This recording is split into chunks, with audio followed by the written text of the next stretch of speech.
L'important discours du secrétaire général incarne la sagesse de l'ensemble du parti et porte les attentes du peuple. Nous devons adhérer à la politique nationale fondamentale d'ouverture. Nous devons transformer les exigences de la 3e session plénière en matière de réforme en liste de tâches et en plan de travail et les mettre en œuvre point par point. En développant une ouverture proactive et en améliorant nos institutions, nous favoriserons nos échanges de biens, de services et notre commerce numérique.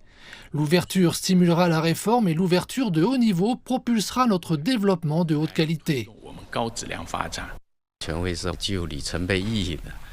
La session plénière revêt une importance capitale car elle s'aligne étroitement sur le thème de la modernisation chinoise et planifie scientifiquement le déploiement global en vue d'un approfondissement global des réformes.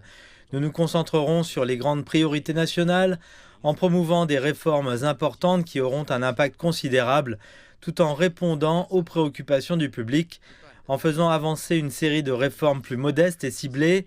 Grâce à l'approfondissement global des réformes, nous continuerons à renforcer la puissance économique, les capacités technologiques et la puissance nationale globale de notre pays, garantissant ainsi des progrès constants sur la voie de la modernisation chinoise. Nous devons fermement aligner nos pensées et nos actions sur les décisions et les déploiements du comité central, faire progresser en profondeur la réforme du système scientifique et technologique et nous concentrer sur les objectifs pour 2035. En prenant l'autonomie technologique de haut niveau et l'auto-amélioration comme ligne principale, nous apporterons un soutien plus fort à la construction d'un pays puissant et au rajeunissement national. Sous la direction énergétique du secrétaire général Xi Jinping, la réforme et l'ouverture ont apporté le bonheur aux larges masses, notamment en termes d'amélioration des moyens de subsistance de la population, y compris les soins de santé, l'éducation, l'emploi et les soins aux personnes âgées.